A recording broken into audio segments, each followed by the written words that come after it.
honestly, nobody knows, and I don't think Meghan knows No, that's the either. problem. She's literally trying to sell herself as the product, and frankly, it's not working. And I'm almost starting to feel kind of bad for her at this point, and I do stress the word almost. There are mistakes. And then there are the kind of mistakes that reveal everything, the ones that strip away every carefully constructed layer of a public image and leave something raw and uncomfortable sitting there in plain sight for the entire world to see. What you are about to hear about is one of those moments. A single photograph, posted by Meghan Markle herself, that has ignited a firestorm not because it came from a critic, not because it was dug up by a journalist with a grudge, not because it was leaked by a disgruntled source inside the palace, but because Meghan posted it. She chose it. She approved it. She selected it from what must have been dozens, perhaps hundreds of images available to her, and she put it into the world. And in doing so, she handed the world an image that raises more questions than almost anything that has come before it in this long, extraordinary, frequently bewildering saga. Because in the background of what was supposed to be a romantic anniversary tribute, a celebration of 8 years of marriage, a carefully curated glimpse into the fairy tale sits Prince Harry, not laughing, not smiling, not gazing adoringly at his bride or raising a glass in a toast, but appearing to be in a heated, tense, deeply uncomfortable exchange with someone who had absolutely no business being the focus of anyone's attention on that particular day. And that person? The nanny. William and Catherine's nanny, Maria, on the wedding day, with children visible in the background. And the question that has been ringing out across royal circles, social media, and the commentary world ever since is a very simple one. What on earth was going on? And why, of all the photographs taken on what was supposed to be the most joyful day of their lives, did Meghan choose that one? That question has no comfortable answer. And as we work through everything that has happened in the extraordinary, chaotic, occasionally surreal weeks surrounding this anniversary, the answers that do suggest themselves are, frankly, more troubling than the original question. It kind of resembles the kitchen that she filmed her show With Love Meghan in, which also had white backboards, whereas her kitchen looks nothing like this. No, it's the Taco Bell kitchen. To understand why this moment matters so much, why it is more than just a careless slip on social media, more than an embarrassing oversight that will be forgotten in a week, you have to understand the context in which it landed. And that context is, by any measure, a remarkable one. Meghan and Harry's 8th wedding anniversary arrived not with flowers, not with warm tributes, not with the glittering outpouring of congratulations from the celebrity world they have spent years carefully cultivating. It arrived in almost total silence. A silence so complete, so conspicuous, so precisely calibrated in its absence, that it spoke louder than any congratulations could have done. And that silence, as we will explore throughout this video, is perhaps the most damning verdict of all on the state of Project Sussex as it stands today. 8 years ago, that wedding at Windsor Castle was attended by some of the most famous names on the planet. Oprah Winfrey was there, George and Amal Clooney were there, Serena Williams, Priyanka Chopra, Elton John, the great and the good of Hollywood, of international sport, of the music world, all gathered on a beautiful May afternoon to witness what was being packaged, with enormous enthusiasm, as the most romantic, most progressive, most gloriously modern royal love story the world had ever seen. The coverage was rapturous, the commentary was breathless, and the people in that room, by and large, seemed genuinely delighted to be there. And yet on the 8th anniversary of that day, not one of those guests posted so much as a single word of congratulations, not one throwback photograph, not one emoji-laden caption about what a magical afternoon it had been, what a beautiful couple, what a wonderful memory. Nothing. The great and the good of that guest list, every A-lister, every celebrity, every supposedly close friend who was there chose, collectively and apparently independently, to say absolutely nothing. And that silence was not accidental. It was not an oversight. It was not a case of everyone simply forgetting. It was a verdict, and it was delivered quietly, privately, collectively, and with devastating precision by every single person who once claimed to be part of Meghan and Harry's inner circle. That is the backdrop against which this wedding photograph appeared. That is the world in which Meghan decided, apparently without anyone around her, to say stop, to say wait, to say look again at what you are posting, to flood her social media channels with anniversary content. And that decision, as we are about to discover, came with consequences that nobody in the Sussex camp could have anticipated. Or perhaps more accurately, consequences that nobody in the Sussex camp was left to anticipate. Because the Sussex camp, increasingly, appears to consist of very few people indeed. That one photo that you were just talking about is such a bad mistake. I get why you think it is what you think it is, but I think it was just her overlooking it, because as maniacal as she is or claims to be about details, I think she skipped it. I think she was like, this is me. I think she was only looking at herself. Let us set the scene properly, because the mechanics of how this content was released matter enormously to understanding what it reveals. Meghan's strategy in the period surrounding her 8th wedding anniversary has been described quite brilliantly by those watching it unfold as a flood the zone approach. When everything is going wrong, when the speeches are drawing thin crowds, when the brand is struggling to find its footing, when the celebrities are pointedly silent and the kitchen is being quietly mocked across the dinner party circuits of Montecito, the instinct appears to be to produce more content, more videos, more posts, more throwbacks, more carefully arranged glimpses behind the curtain of Sussex life. The logic, one presumes, is that if you saturate the information space with enough material, the narrative will shift. People will focus on the new shiny thing rather than the uncomfortable reality sitting beneath it. And so, in the days surrounding the anniversary, Meghan released a wave of content. There was a new promotional video for her, as Everbrand filmed, notably, not in the kitchen of her own Montecito home, but in what appears to be a rented space, an entirely different kitchen that actually looks aspirational, bright, modern, considered. The contrast with the real kitchen, the one with the copper pots and the orange-brown wood cabinets and the fittings that have not been touched since the previous owner apparently bought the house in the mid-2000s, is a contrast that tells its own story, and one we will return to in some detail. Because that kitchen has become, in recent weeks, something of an unlikely symbol of everything that has gone wrong with the Sussex project. But the centerpiece of the anniversary content, the piece that was supposed to be the romantic, intimate, emotionally resonant heart of the whole campaign, was a series of never-before-seen wedding photographs. Images from that May afternoon at Windsor that had, until now, remained private. The logic of releasing them is, on the surface, understandable. Who would not want to revisit the romance of it all? Who would not want to remind the world of those beautiful Windsor vistas, those stunning gowns, that fairy tale setting?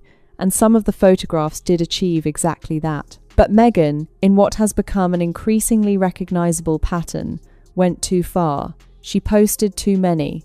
She did not edit with a ruthless enough eye. She did not have someone standing over her shoulder, a trusted advisor, a close friend, a member of staff with genuine authority saying, perhaps not that one. And so, buried amongst the sweeping portraits and the Windsor grandeur, there it was. A photograph that should never have been included. And once it was out, there was no taking it back. Unfortunately, we know from Meghan, she really likes to ram the point home with everything, and more is better when actually less is better. You know, it's funny because she does have this minimalist idea about herself, but the amount of photos that she put just made her really look like kind of an insane narcissist. There were a lot of just her. The photograph itself has been described by those who have studied it carefully in terms that range from the pointed to the extraordinary.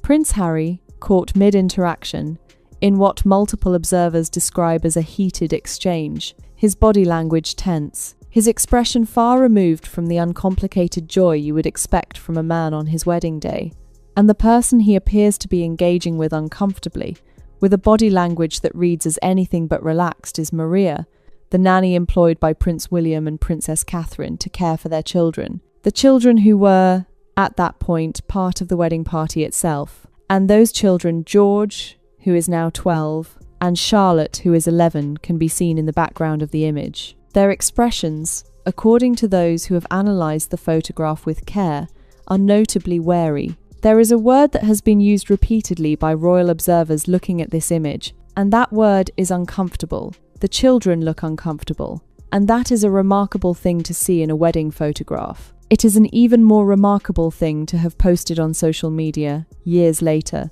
for the entire world to see and analyse and interpret. But here we are, because the image exists.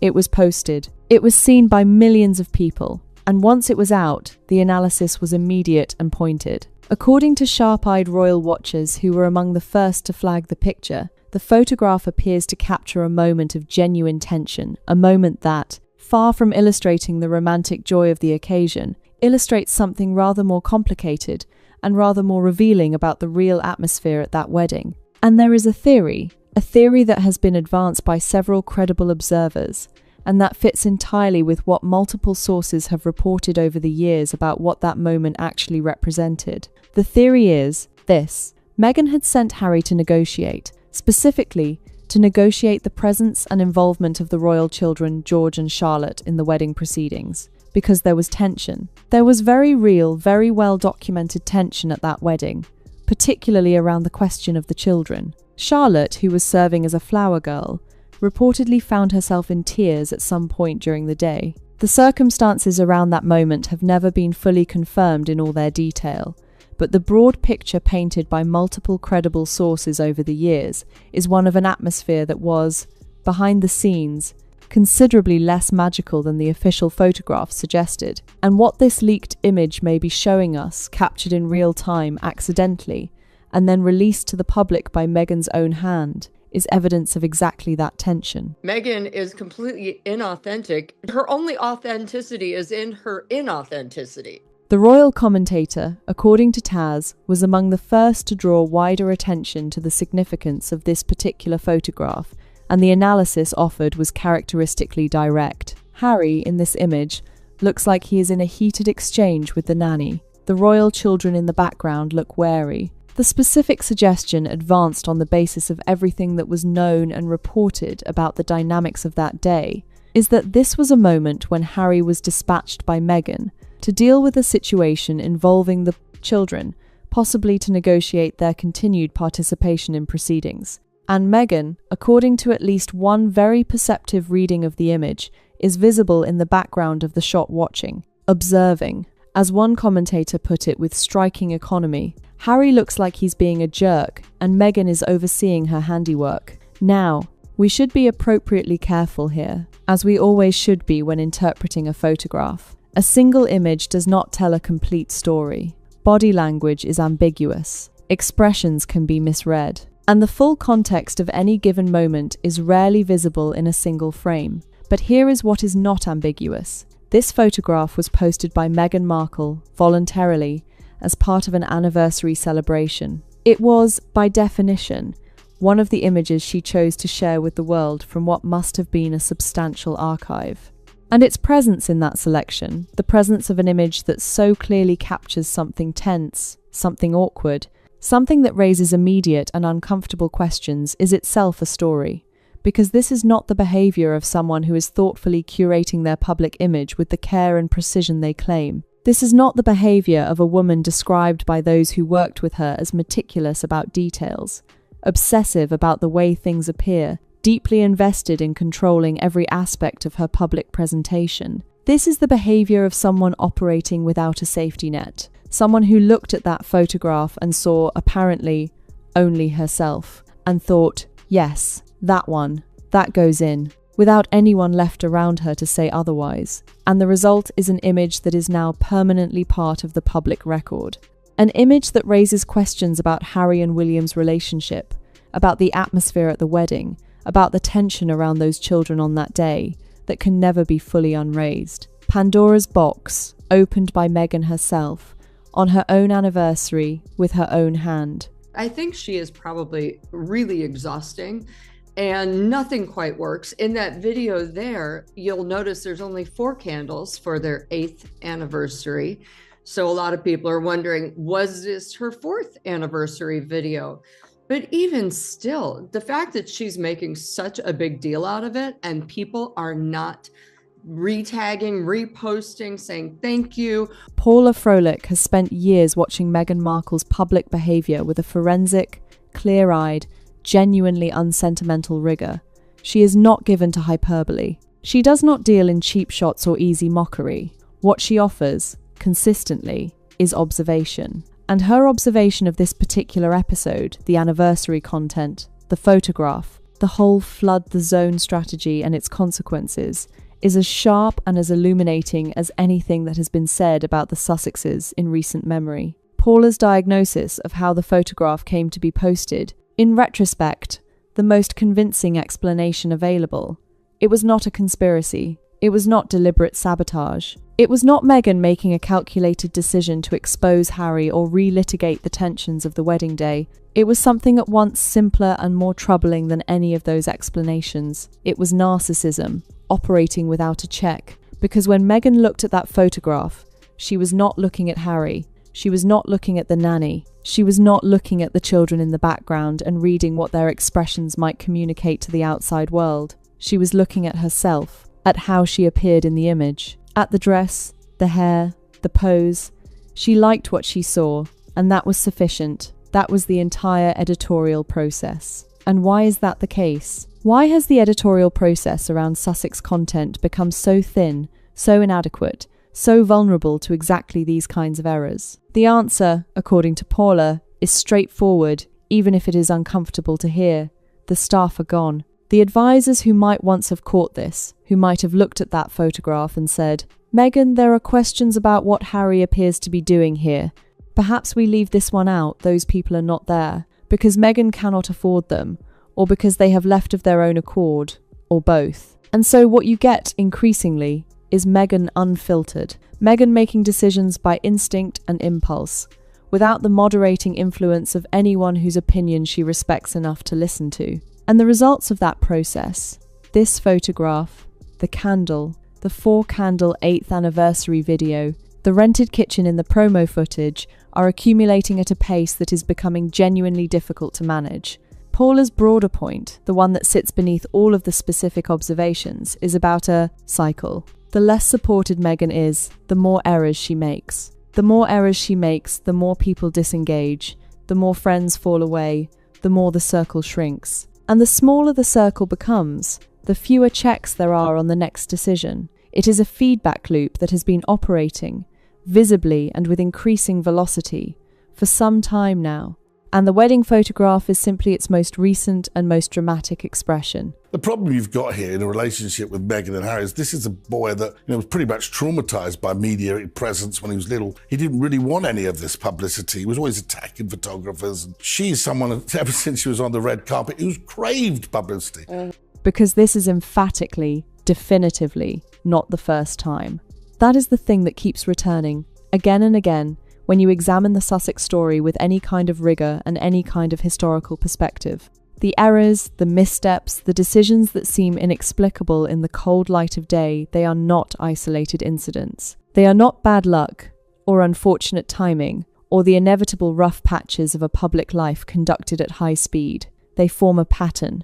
A clear, consistent, unmistakable pattern that runs through everything the Sussexes have done since they left the royal family. And that pattern has a very specific through line, a fundamental inability to think beyond the immediate moment, to consider how something will land in the real world outside the Sussex bubble, to imagine the view from the perspective of an ordinary person with ordinary instincts, looking at what is being presented to them. Think about the As Ever brand launch. The awkward, widely reported moment when Serena Williams, one of the most famous athletes on the planet, a woman who was at that wedding, a woman who has been consistently described as a close friend, appeared to deliver the most tepid, the most carefully distanced, the most reluctant endorsement imaginable. The sense, broadly reported and widely observed, was that the celebrity posts accompanying the launch were not the product of genuine enthusiasm. They were the product of asks, of pressure, of expectation, of being nudged, or more than nudged, into posting something by someone who expected them to show up. And there is only so many times you can make that ask before the people being asked begin to calculate, privately and then, perhaps not so privately, whether the relationship is worth maintaining. Think about the promotional video, the one released in the period around the anniversary, where Meghan reclines against a window in what one observer memorably described as oddly seductive territory. The attempt to present herself as the product, in Paula's memorable framing, an approach so fundamentally at odds with the wholesome, aspirational, jam and fresh flowers domestic lifestyle brand she is supposedly building, that it left even sympathetic observers genuinely confused about what, exactly, they were supposed to be responding to. Think about the Lilibet candle, the decision to take the name of her own daughter, a daughter named after a late queen, a name with enormous historical and emotional weight, and attach it to a commercial product to be sold for profit. The backlash was immediate, predictable in retrospect, and entirely self-inflicted. Nobody made Meghan do this. Nobody suggested it to her. It was a choice. And then there was Geneva. The World Health Organization appearance, designed to reposition Meghan as a serious global voice on the issue of children and social media. A genuine and important issue, it should be said. And then the footage of the crowd, or rather the footage of the near-total absence of one. Approximately 10 people in attendance in one of the world's great international cities. The gap between the ambition and the reality, laid bare in a few seconds of video, was breathtaking. And then, 2 days after presenting herself as a serious geopolitical thinker, back to the anniversary content, back to the candle, back to the kitchen. The scattergun nature of the Sussex brand strategy, serious one moment, influencer the next, humanitarian the morning after that, is becoming increasingly difficult to overlook. You know, we see this continually, but I think she is probably really exhausting and nothing quite works. Look at even the softball puddle one she did with Jamie Kern-Lima. It was really back to me, and always back to me.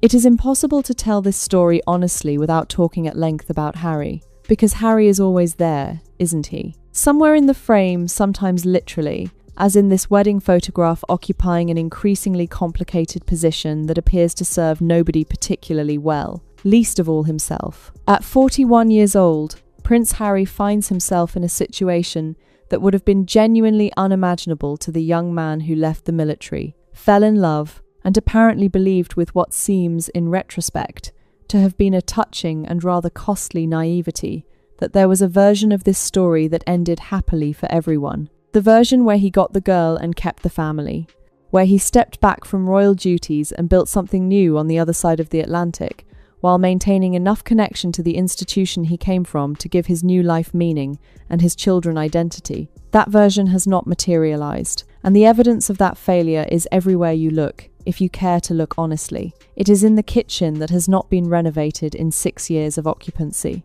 It is in the anniversary that passed without a single celebrity tribute from people who stood in that room and witnessed the vows. It is in the photograph posted by his wife, which shows him tense and apparently unhappy in a moment that was supposed to be the most joyful of his life. And it is in the reports, consistent and credible over several years now, of a man whose goals have diverged so significantly from his wife's, that the question of whether those goals are reconcilable at all is increasingly being raised by those who observe the Sussex dynamic from close quarters. Harry, by all credible accounts, craves privacy. Not the performed version of privacy, the "we value our private lives" statement delivered from a social media platform, but actual, genuine, real privacy. He craves simplicity. He craves the ability to exist without every moment being packaged as content. And he craves, above all, and most painfully, some form of reconciliation with the family he left behind. A reconciliation that would give him back some portion of the identity he surrendered, that would allow him to return to Britain without the complications that currently surround such a visit, that would mean the children he is raising in California might have some sense of connection to the institution and the history that shaped him. That is what Harry wants. And it is the opposite of what appears to be being delivered. Because Meghan wants scale, she wants visibility, she wants reinvention, and the next platform, and the next opportunity to remind the world that she is relevant and interesting and worth paying attention to. Those two sets of desires, Harry's desire for less, Meghan's desire for more, are in direct and fundamental conflict. And the strain of that conflict is visible, increasingly, in everything the Sussexes do, including, most starkly, in a wedding photograph that was never supposed to see the light of day. The money is running out. There is no clear plan, a total divergence in terms of what they want.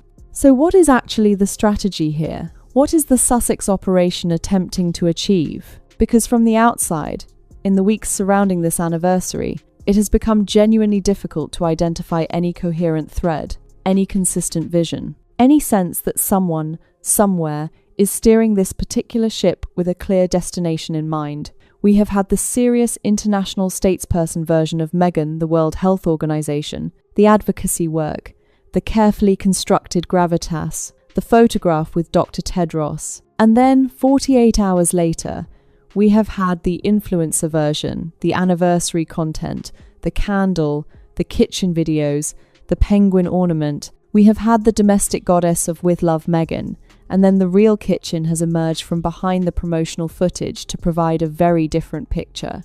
We have had the brand builder of As Ever, and then the reports of thin crowds, reluctant celebrity endorsements, polling that apparently did not shift meaningfully, even during the Australian tour that was supposed to reignite public enthusiasm. Tom Sykes, writing in the Royalist Substack, has produced what has been widely and correctly described as a devastating piece of analysis on the subject of the Montecito kitchen. His argument is elegant in its simplicity. In a town like Montecito, where billionaires routinely demolish houses the moment they acquire them and rebuild entirely from the footprint up, where the baseline expectation among the wealthy is that if any aspect of a property does not suit you precisely, you remodel it immediately. The fact that Harry and Meghan have occupied their home for 6 years and have not so much as renovated the kitchen is a significant tell. The copper pots are still hanging where they were. The orange-brown wood cabinets are unchanged. The overall aesthetic is, as Sykes puts it with magnificent precision, reminiscent of a design sensibility that believed the Olive Garden was aspirational, last touched somewhere around 2003. And in Montecito, that is not a neutral observation. It is a statement of financial reality. And the financial reality, the gap between the resources required to live the life being projected and the resources actually available to fund it, explains a great deal about the strategic incoherence that is increasingly visible in everything the Sussexes do. When you cannot afford the kitchen renovation, you film in a rented kitchen that looks like what you wish yours looked like. When you cannot afford the staff, you post things without anyone checking them. When the big income streams have not delivered what was expected of them, you make a candle and name it after your daughter. These are not the decisions of a project in confident expansion. They are the decisions of a project managing a slow and difficult contraction, and hoping that enough content, enough noise, enough flood the zone activity will distract from the underlying reality long enough for something to turn around. She can't afford to pay for the staff. And these mistakes are now happening on a constant basis. I do think what was so interesting, though, about the whole wedding leak is that she's the only one now invading her own privacy.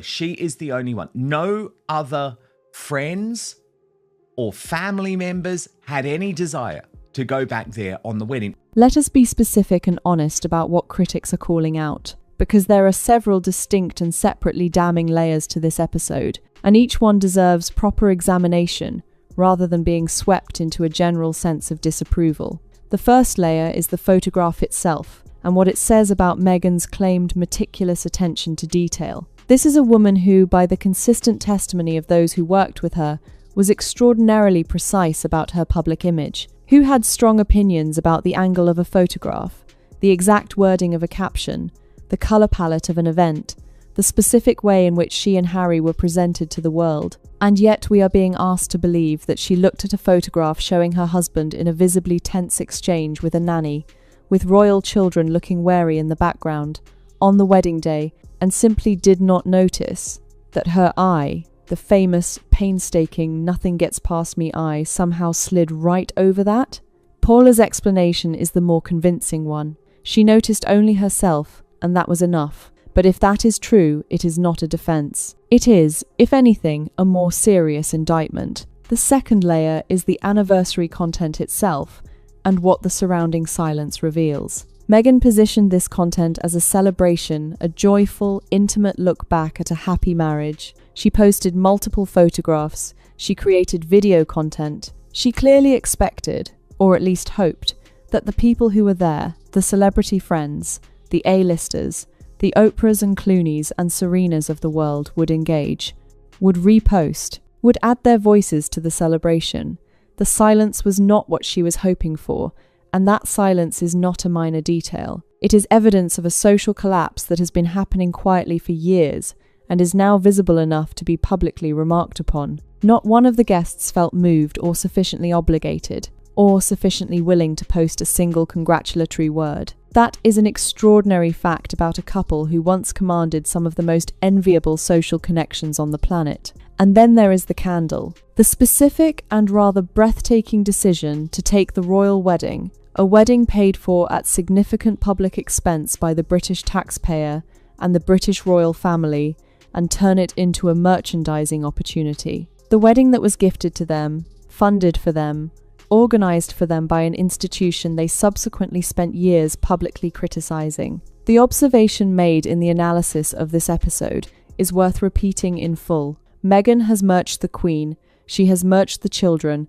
and now she has merged the wedding. There is a kind of terrible consistency to it, if you are inclined to look for it. Each successive step follows logically from the last, and the audacity of each successive step is, frankly, breathtaking. Meghan Markle's behavior is broke behavior. You don't show up at some random women's retreat with a smattering of people to collect a quick check, okay? You don't sell candles using your kids' royal names and titles unless you are broke. But let us zoom out from the immediate controversy and look at the deeper stakes. Because the stakes here are considerably larger than a single photograph, larger than a candle, larger than a kitchen renovation that was never undertaken. The deeper question, the one being asked by those who have followed this story with genuine seriousness over many years, is what all of this means for the people at the centre of it, and particularly for the children. Archie is 7 years old, Lilibet is 4. They are growing up in a world where their names are attached to commercial products, where photographs of family moments are being used to drive social media engagement, where their very existence, their faces, their names, their royal connections, is being deployed as content in service of a brand strategy, and they are not old enough to consent to any of it. They are not old enough to understand what is being done in their name, or what it might mean for them as they grow older, or what kind of relationship with privacy and public life they are being set up for by decisions being made now, on their behalf, without their knowledge or agreement. Charlotte was 7 years old at that wedding. She is 11 now. She is becoming the age at which children are aware of the world around them in quite sophisticated ways, the age at which they can read a room, sense tension, understand that something is being said or not said, and she is the age at which she may begin, if she has not already, to encounter the ways in which that day 8 years ago is still being discussed and analysed and contested in the public domain. The fact that her image, a child looking wary and uncomfortable in the background of a photograph, is now part of that public discussion, placed there by her uncle's wife, without any apparent consideration of the consequences, is something that the palace has been watching with increasing concern. Because there is a pattern here too, when it comes to children. It is the pattern identified clearly and repeatedly by those who have studied the Sussex operation most carefully. The children are content. The children are product. The children are deployed when the numbers need boosting, when the engagement needs driving, when the narrative needs softening.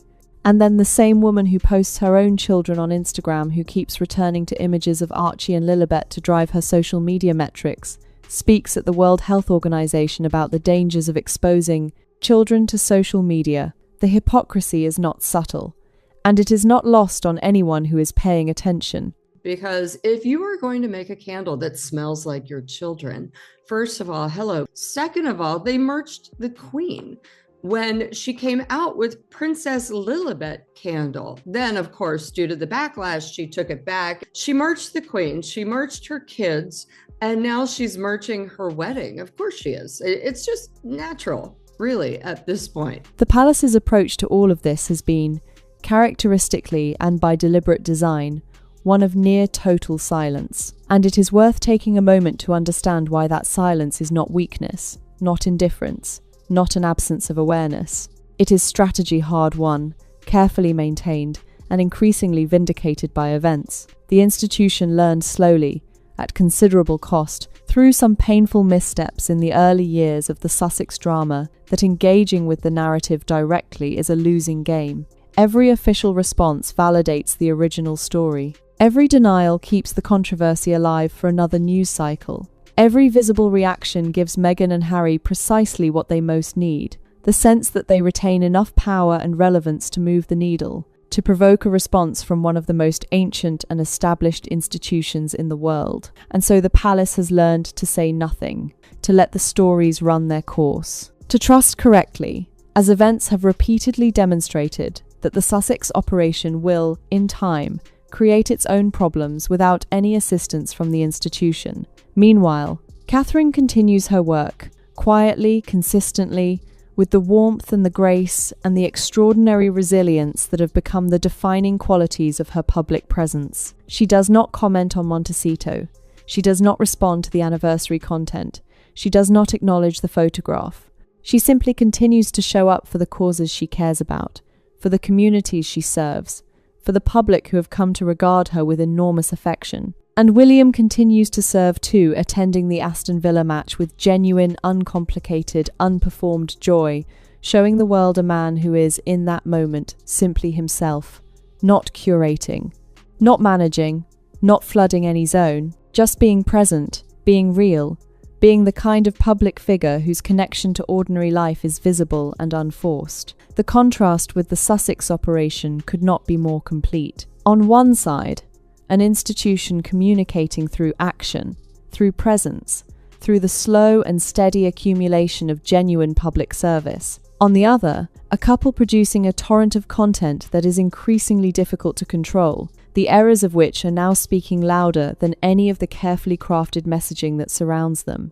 The palace does not need to comment on the nanny photograph. The photograph has already said everything. Just like Frogmore, we will renovate it. But unlike Frogmore, they didn't have taxpayer money to do so.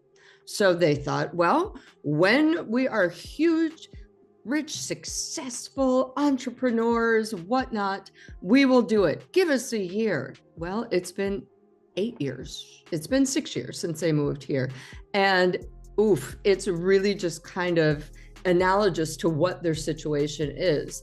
There is something important to say here about what this whole episode reveals at the level of character, and it is something that goes beyond the specific errors, the photograph, the candle, the kitchen, into something more fundamental about who these people are when the carefully constructed image is stripped away. Character is not revealed in the grand gestures. It is not revealed in the produced videos and the aspirational brand content and the carefully worded statements about values and community and the importance of authenticity. Character is revealed in the small decisions, the unguarded moments, the things that slip through when the performance falters. And what has been slipping through in recent weeks is rather a lot. There is the photograph that should not have been posted, pulling back into public view attention that everyone knew existed, but that Meghan had spent years burying under layers of romantic narrative. There is the candle that takes a child's name, a royal child's name, a name with history, and attaches it to a product for sale. There is the kitchen that contradicts the lifestyle brand in every visible detail, speaking to a financial reality that is considerably less glamorous than the one being projected. And there is the silence of the celebrity world, not an angry silence, not a hostile silence, but simply an absence. The collective decision by people who were once in that room not to show up for the anniversary, not to engage with the content, not to add their names to a celebration that nobody, apparently, felt genuinely motivated to celebrate. Each of these things, taken in isolation, might be explicable as a one-off, a mistake, a miscalculation, an unfortunate coincidence of timing. But placed alongside each other, read as part of the pattern that has been developing for years, they form a picture that is genuinely difficult to argue away. And the core of that picture is this: a woman who is increasingly operating without the structures, the relationships, the trusted advisors and genuine friends that any person in public life needs in order to function well. And the consequences of that isolation, the errors, the missteps, the things that get posted that should not get posted, are accumulating. Harry and Meghan are the common denominator with all of it. They are hard to work for. They're hard to work alongside. They seem to be hard to retain any sort of friendship. They, I've said it so many times, but they're the architects of their own demise. Where does all of this leave the relationship between the Sussexes and the royal family?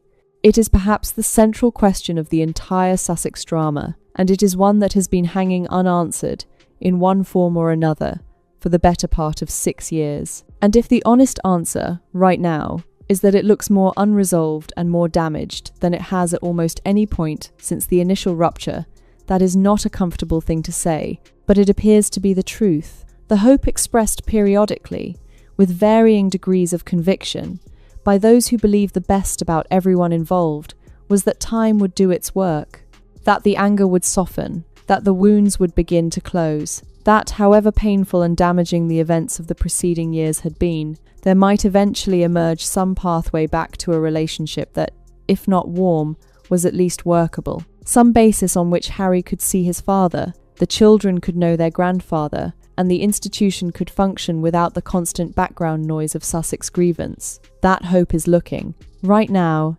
extremely fragile. And the wedding photograph is one of the reasons, because it does something specific and damaging that goes beyond the immediate controversy. It takes a moment, a private, contested, painful moment from 8 years ago, a moment that the royal family has presumably spent considerable effort trying to move past, and it places it back into the centre of public discourse. Not through a biography, not through a hostile newspaper, not through a former staff member with a grievance, through Meghan's own Instagram account, on her own anniversary, by her own choice. And the effect of that is to reopen wounds that were beginning, however slowly, to close. To remind everyone, the family, the institution, the public, of what the atmosphere was actually like in those early days. The tension, the friction, the sense of a family under enormous strain. Harry, caught in that photograph, looking uncomfortable on his own wedding day, that is the image that will be attached to this anniversary. Not the romantic portraits, not the Windsor vistas.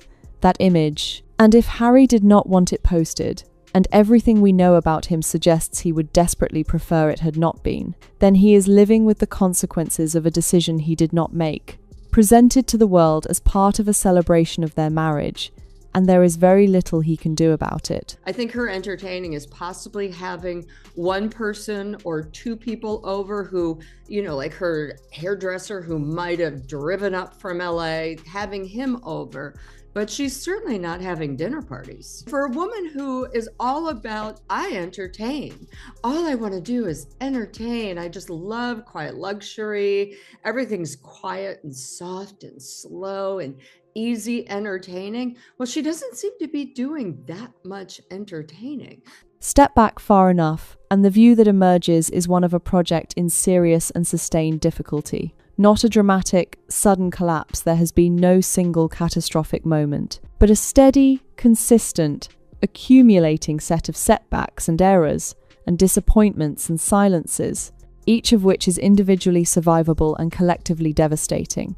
The Archwell Foundation has been wound down. The production company has been reduced to what those in the Hollywood ecosystem describe, with pointed economy, as a label, an entity that exists primarily to attach its branding to other people's work, rather than to generate anything original and self-sustaining. The Netflix deal, the Spotify deal, the Australian tour, the Geneva appearance, the As Ever launch each was supposed to be the thing that turned the tide, that demonstrated the commercial viability of the Sussex brand, that justified the extraordinary sacrifice of position and identity that walking away from the royal family required. None of them has delivered what was needed, and into that gap, that space where the big wins were supposed to have materialized by now, has come the candle, and the kitchen content, and the anniversary photographs, and the flood the zone strategy. That is generating coverage without generating the right kind of coverage. Because the coverage is not about the brand aspirations. It is not about the lifestyle or the quiet luxury or the authentic domesticity. It is about a wedding photograph showing Harry in a tense exchange with a nanny. It is about a kitchen that contradicts the promotional footage. It is about an anniversary celebrated by airline crew because the A-listers chose silence. The gap between the image and the reality, the gap that has always been at the heart of the Sussex project, has never been more visible. And somewhere in the middle of all of this is Harry, 41 years old, a man who walked away from one of the most extraordinary inheritances in the world, the history, the identity, the sense of purpose, the connection to something larger than himself, in the belief that something better was waiting on the other side. He finds himself instead caught in the background of a social media post on his own anniversary, in a tense exchange with someone else's nanny, visible to millions of people he never asked to see it. That is not the story anyone wrote. It is not the story anyone wanted. And it is, one suspects with genuine sadness, not remotely the story Harry imagined when he made the choices that led him here. Before we go, I want to leave you with 2 questions that I cannot stop thinking about, and I genuinely want to know what you think. The first is this: when you look at that photograph at Harry, at the tension visible in every line of his body, at the children who look wary in the background, at Meghan apparently watching from a distance, what do you see?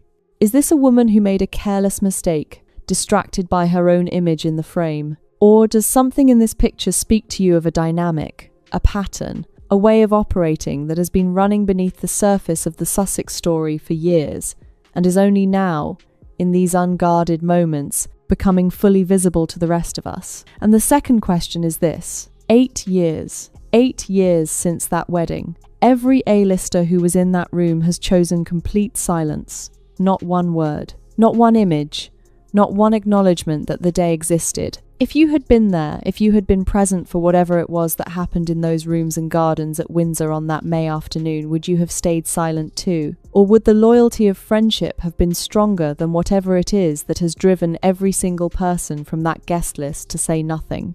I would genuinely love to know your thoughts. Leave them in the comments below, because this community's perspective always adds something to the story that I could not provide on my own. Thank you so much for being here, for giving your time to this, for the loyalty that so many of you show to this channel every single day. It means far more to me than I can easily express. If this video gave you something to think about, please do give it a like, because it makes an enormous difference to how many people are able to find us. And if you are not yet subscribed, please do press that button now. Share this with someone you know who follows the royal story as closely as you do, because the more of us there are in this conversation, the richer and more honest it becomes. Until next time, take very good care of yourselves.